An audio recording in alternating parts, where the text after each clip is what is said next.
할렐루야. 오늘도 새날을 주신 하나님을 찬양합니다. 점점 봄 기운이 더 가깝게 다가옵니다. 우리에게 다가오는 이 봄 기운처럼 성령의 따스한 봄바람이 우리에게 불어와서 은혜 충만, 성령 충만한 하루를 지나실 수 있기를 바랍니다. 자, 오늘 우리에게 주신 하나님 말씀은 출애굽기 14장인데요. 그 중에 13절, 14절 두 절 말씀을 봉독해 드리겠습니다. 하나님의 말씀을 경청하시기 바랍니다. 모세가 백성에게 이르되 너희는 두려워하지 말고 가만히 서서 여호와께서 오늘 너희를 위하여 행하시는 구원을 보라. 너희가 오늘 본 애굽 사람을 영원히 다시 보지 아니하리라. 여호와께서 너희를 위하여 싸우시리니 너희는 가만히 있을지니라. 아멘. 오늘도 이 말씀을 통해 우리에게 주시는 하나님의 음성을 듣게 되기를 바랍니다. 출애굽한 이스라엘 백성들은 람셋에서 출발해서 숫곳을 지나 지금 이제 홍해 앞까지 다다랐습니다. 2절 말씀을 보시면 바다와 믹돌 사이에 비하이롯 곧 바알스본 맞은편 바닷가에 장막을 쳤다 그렇게 말씀하시는데요. 여기서 비하이롯이라고 하는 말은 골짜기의 입이라는 뜻을 가지고 있습니다. 그러니까 골짜기 가운데서도 아주 좁은 입구를 말하는 거죠. 그 입구를 지나면 그 앞에는 홍해 바다가 펼쳐져 있는 것이죠. 뒤에는 협곡의 입구고 앞에는 홍해 바다가 가로막고 있으니 한마디로 도망갈 곳이 없는 곳이란 뜻입니다. 진퇴양난의 위험에 처한 그때에 하나님께서는 다시 한번 바로의 마음을 완악하게 하시죠. 5절 6절에 보시면 그 백성이 도망한 사실이 애굽 왕에게 알려짐에 바로와 그의 신하들이 그 백성에 대하여 마음이 변하여 이르되 우리가 어찌 이같이 하여 이스라엘을 우리를 섬김에서 놓아 보내었는가 하고 바로가 곧 그의 병거를 갖추고 그의 백성을 데리고 갈세 그랬죠. 이렇게 막다른 골목 사면초가 진퇴양난의 상황에 처한 가운데 이스라엘 백성들이 눈을 들어 보니 바로가 직접 이끄는 군대가 추격대를 이루어 자신들을 쫓아오는 그런 모습들을 목격하게 된 것이죠. 그러자 두려움에 빠진 이스라엘 백성들이 모세를 향한 원망을 쏟아내기 시작합니다. 10절과 10절에서 12절 말씀을 보시면 바로가 가까이 올 때에 이스라엘 자손이 눈을 들어본즉 애굽 사람들이 자기들 뒤에 이른지라. 이스라엘 자손이 심히 두려워하여 여호와께 부르짖고 그들이 또 모세에게 이르되 애굽에 매장지가 없어서 당신이 우리를 이끌어내어 이 광야에서 죽게 하느냐? 어찌하여 당신이 우리를 애굽에서 이끌어내어 우리에게 이같이 하느냐? 우리가 애굽에서 당신에게 이른 말이 이것이 아니냐? 이르기를 우리를 내버려 두라. 우리가 애굽 사람을 섬길 것이라 하지 아니하더냐? 애굽 사람을 섬기는 것이 광야에서 죽는 것보다 낫겠노라. 그렇게 이야기합니다. 어쩌면 그렇게 한마디 한마디가 모세의 마음을 후벼 파는지 몰라요. 이스라엘 백성들이 이처럼 두려워할 수밖에 없었던 이유가 있죠. 처음에 이스라엘 백성들을 출애굽하기 위해 모세가 바로왕 앞에 섰을 때 그때는 한번 실패가 있었죠. 바로왕이 전혀 하나님을 두려워하지 않으면서 오히려 이스라엘 백성들의 더 큰 노역을 안기게 되죠. 이러한 일의 트라우마를 가지니까 이제는 실제로 홍해 앞까지 출애굽하려고 나왔잖아요. 이대로 다시 잡혀서 돌아간다면 이건 어떤 고문을 당할지 알 수가 없는 상황인 겁니다. 차라리 애굽 안에 가만히 있었으면 매를 맞아도 덜 맞았을 텐데 이렇게 탈출을 시도하다가 홍해에 가로막혀서 군사들의 손에 이끌려서 애굽으로 돌아간다면 이제는 고된 노동과는 비교할 수 없는 극심한 고난이 그들을 기다리고 있을 겁니다. 이렇게 생각하니 모세가 원망스럽지 않을 수가 없었던 거죠. 그러나 이스라엘 백성들이 이 순간 간과하는 것이 있습니다. 그들은 이미 하나님의 구원의 큰 계획 속에 여기까지 오게 되었다는 사실입니다. 만약에 그들이 처음에 하나님께 부르짖음에도 불구하고 여전히 하나님의 구원의 손길이 없이 애굽에만 있었다면 그들은 지금도 아마 부르짖고 있었을 겁니다.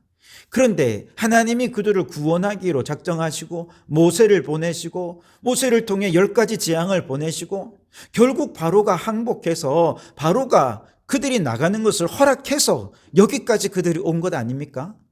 그 모든 과정 속에 하나님께서 구원을 하시고자 하는 구원의 계획이 작동하고 있었고, 그리고 여기까지 자유를 향해 그들이 나아가고 있었던 것이죠. 여러분, 이것을 그들이 믿었다면 어떻게 모세를 원망하고 하나님을 원망할 수 있겠습니까? 오히려 지금 이 순간 그들에게 필요한 것은 원망이 아니에요. 오히려 우리가 이렇게 하나님의 큰 구원의 계획 속에 있고 이제 곧 자유가 기다리고 있으니 혹 그 자유 얻지 못한다 하더라도 우리 다시 애굽으로 돌아가지 말고 그 자유를 위해 우리의 목숨을 내어 던지자, 이런 결단이 그들에게 더 필요한 것이 아니었겠습니까? 안타깝게도 이스라엘 백성들의 믿음은 너무나도 근시안적인 믿음이었습니다. 지금 당장 눈앞에 보이는 문제, 이거밖에 몰랐어요. 하나님의 더 큰 구원의 계획이 어디서부터 시작되어 어떻게 지금 흐르고 있고 어디로 가고 있는지 바라볼 수 있는 믿음의 안목이 없었던 것이죠. 그러나 바로 이런 근시안적인 믿음을 하나님은 알고 계셨어요. 그래서 그 근시안적인 믿음을 다잡아주고 좀 더 큰 하나님의 구원의 계획을 볼 수 있도록 하기 위해 하나님께서 이 백성들을 홍해 앞까지 오게 하셨고요. 이 백성들의 또 큰 안목을 위해서 바로왕의 마음을 다시 완악하게 하신 것이죠. 즉, 이 백성들이 절체절명의 위기 속에서 오직 하나님만이 행하실 수 있는 홍해의 기적을 직접 눈으로 목도하게 하시면서 그들로 하여금 그렇구나, 우리가 하나님의 큰 구원의 계획 속에 자유를 향해 나아가고 있었구나, 이런 온전한 믿음을 갖도록 하시려는 것이 하나님께서 이 백성들을 여기까지 이끌어 오게 된 이유라는 것이죠. 실제로 이스라엘 백성들의 연약한 믿음은 절체절명의 위기 속에서 하나님께서 홍해를 갈라 이 백성들을 구원해 주셨고 애굽의 군대를 바다에 수장시켜 버리셨을 때 비로소 하나님을 경외하게 되었고 하나님이 보낸 사람 모세를 믿게 되었습니다. 그래서 마지막 절 31절 말씀에 보면 이스라엘이 여호와께서 애굽 사람들에게 행하신 그 큰 능력을 보았으므로 백성이 여호와를 경외하며 여호와와 그의 종 모세를 믿었더라. 아멘. 하나님께서 이 백성들을 홍해 앞에 서서 절체절명의 위기에 빠지게 한 목적을 비로소 달성할 수 있었던 것이죠. 여러분, 오늘 우리의 상황을 좀 돌아볼까요? 비록 우리 앞에는 눈앞에 홍해가 있는 것도 아니고 뒤에 우리를 잡기 위해 쫓아오는 애국 군대가 있는 것도 아니지만, 근데 많은 분들이 쫓기며 살아갑니다. 무엇에 쫓기는지 늘 그렇게 쫓기며 살아요. 우리 앞에는 늘 뭔가 가로막는 홍해 같은 것들 앞에서 좌절하는 일들이 얼마나 많이 있습니까? 많은 사람들이 쫓기는 것 중에 하나는 시간에 쫓기죠. 그래서 늘 우리가 입에 달고 사는 것이 바빠입니다. 무엇에 그렇게 쫓기는지요? 어떤 분은 주어진 시간 안에 업무를 처리해내어야 하기에 시간에 쫓깁니다. 학생들은 주어진 시간 안에 과제를 해내어야 되기 때문에 시간에 쫓깁니다. 어떤 분들은 시간 안에 주어진 문제를 해결해내어야 하기 때문에 시간에 쫓깁니다. 뿐만 아니라 우리는 돈에도 쫓깁니다. 사업하시는 분들은요, 늘 돈에 쫓겨요. 직원들 월급날 따박따박 돌아오죠. 은행에 빌린 돈 갚아야 되는 이자 갚는 날도 따박따박 돌아오는데 통장에 잔고는 없어요. 그러니 어떻게든 그 돈을 구하기 위해 늘 돈에 쫓기는 것이 참 사장님들의 애환입니다. 요즘처럼 월급 빼고 다 오르는 이런 시대에는 주부들이 참 돈에 쫓깁니다. 시장에 나가서 물건을 살래도 너무 비싸니까 몇 개만 사면 살 게 없잖아요. 그렇게 쉽게 빠져나가는 돈을 보면서 많은 분들이, 주부들이 정말 한숨을 쉬면서 그렇게 돈에 쫓기는 삶을 살아가게 되죠. 이처럼 쫓기다가 어쩔 수 없는 홍해 앞에서 좌절하는 그런 분들이 많이 있어요. 돈 때문이든 시간 때문이든 여러 가지 문제로 인해서 꿈꾸고 계획하던 일들이 더 이상 진전될 수 없는 홍해를 만납니다. 그의 꿈이 좌초될 위기에 처하게 되면 그 절망감은 이루 말할 수 없죠. 특별히 그 일이 하나님께서 맡겨주신 사명이라고 생각해 보십시오. 주를 위해 그렇게 헌신하며 주를 위해 물질 바쳐 몸을 바쳐 헌신했는데 더 이상 감당할 수 없는 홍해가 내 앞을 가로막고 있다면 얼마나 마음이 아프겠습니까? 그러나 여러분, 이처럼 홍해 앞에서 좌절하고 애굽의 군대에 쫓길 때 이스라엘 백성들처럼 이렇게 마음이 무너져 내리지 않도록 우리의 마음을 잘 지킬 수 있길 바랍니다. 왜냐하면 하나님께서 우리를 바로 그곳 비하이로다 홍해 앞으로 몰아가셨기 때문에 그렇습니다. 더 큰 구원과 더 큰 자유와 더 큰 축복을 주시기 위해 우리를 여기까지 인도하신 것입니다. 그렇다면 지금 그 절체절명의 순간, 진퇴양난의 순간 우리가 할 일은 하나님을 바라보는 것입니다. 13절, 14절 다시 읽겠습니다. 모세가 백성에게 이르되 너희는 두려워하지 말고 가만히 서서 여호와께서 오늘 너희를 위하여 행하시는 구원을 보라. 너희가 오늘 본 애굽 사람을 영원히 다시 보지 아니하리라. 여호와께서 너희를 위하여 싸우시리니 너희는 가만히 있을지니라. 아멘. 절체절명, 진퇴양난의 절박한 상황에서 이스라엘 백성들은 근시안적인 태도로 모세를 원망하고 애굽의 노예가 되겠다 말하면서 노예 근성의 밑바닥을 드러내었죠. 그러나 우리 믿음의 사람들은 더 큰 하나님의 구원의 계획을 바라보면서 하나님을 온전히 믿고 의지하라 라고 말씀하신 것입니다. 가만히 서서 여호와께서 행하시는 구원을 보라 라고 말씀하셨지만 실제로 이스라엘 백성들은 지금 이 순간 할 수 있는 게 사실 아무것도 없어요. 가만히 있을 수밖에 없는 상황입니다. 그러니 여기서 가만히 있으란 이야기는 원망을 멈추란 얘기죠. 불평을 멈추라는 얘기입니다. 원망, 불평 멈추고 하나님께서 행하실 일들을 기대하라는 말씀입니다. 애굽의 노예가 되려 하지 말고 하나님께서 주신 자유를 절대 포기하지 말라는 말씀인 것이죠. 노예와 자유자의 가장 큰 특징이 바로 여기에 있습니다. 노예는요, 위기의 순간 잠깐 그 위기만 모면하기 위해 굴복하고 굴종합니다. 그러나 자유자는 위기를 모면하는 것이 중요한 게 아닙니다. 하나님의 더 큰 구원의 계획을 완성하기 위해 굴복하느니 차라리 자유를 위해 목숨을 바치겠노라 선포하는 것입니다. 여러분, 이 백성들이 어떻게 얻은 자유입니까? 430년 만에 하나님의 도우심으로 말미암아 겨우겨우 얻게 된 자유가 아닙니까? 그런데 그 자유를 포기하다니요. 마찬가지죠. 오늘 우리가 어떻게 얻은 구원입니까? 하나님의 독생자를 십자가에 죽이시기까지 하면서 그 큰 희생으로 얻은 구원이 아닙니까? 하나님께서 창세전부터 우리를 구원하시기로 결정하시고 그 오랜 세월을 기다리셨다가 비로소 나 한 사람 구원하신 것이 오늘 우리의 구원이 아닙니까?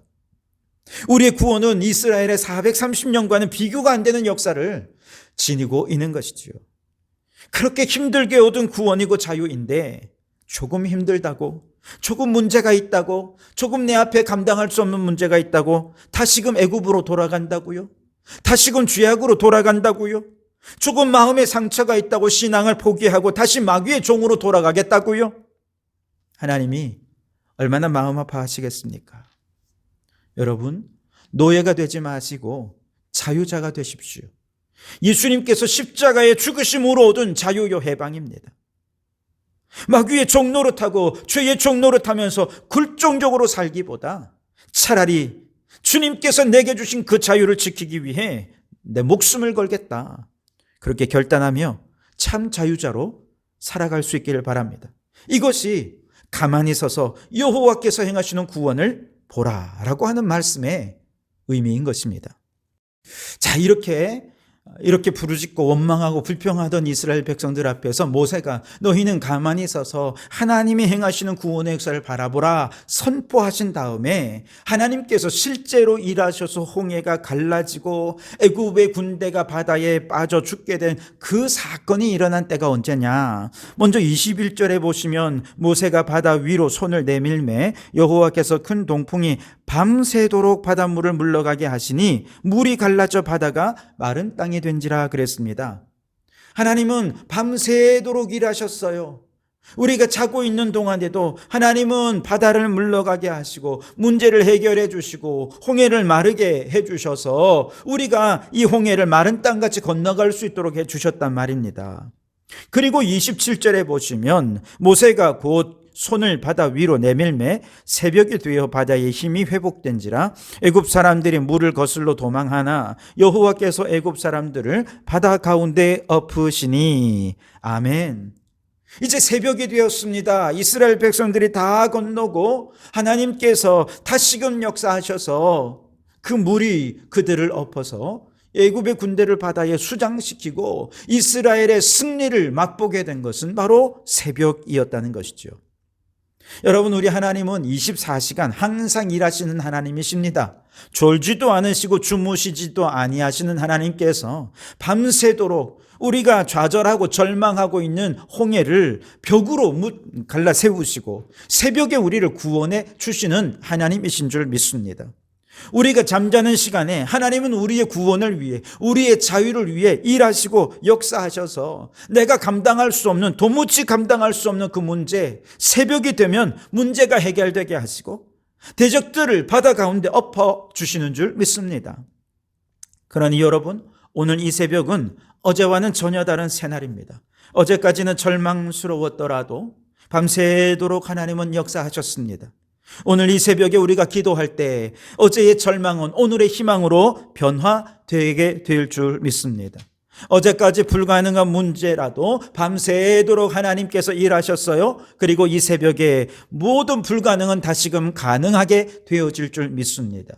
어제까지 패배했더라도 하나님께서 밤새도록 일하셔서 오늘 이 새벽은 우리에게 승리의 새벽이 되어질 줄 믿습니다.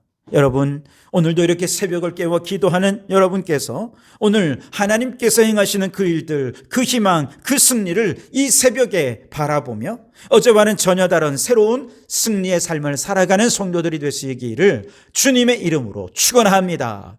기도하겠습니다. 오 하나님, 이스라엘 백성들처럼 우리는 왜 그렇게 쫓기며 살고 막힌 문제 앞에 절망하게 되는지요? 넓게 보면 이미 우리는 하나님의 승리 안에 있고 하나님의 구원 계획 속에 이곳 비하이롯 홍해 앞까지 온 것인데 무엇 때문에 좌절합니까? 주여, 노예 근성으로 마귀의 노예가 되려 하지 말게 하시고 하나님께서 이미 허락해 주신 자유를 누리는 자들이 되게 해 주옵소서. 자유를 위해 죽을지언정 마귀의 노예가 되지 않겠다 결단하는 그 순간 하나님께서 일하시고 역사하시는 것을 바라보게 해 주시옵소서. 어제까지는 절망이었더라도 오늘 이 새벽을 깨워 기도하는 이 시간 희망의 새날을 바라보게 해 주옵소서. 어제까지는 실패였더라도 오늘은 승리의 날이 되게 해 주시옵소서. 예수님 이름으로 기도하옵나이다. 아멘.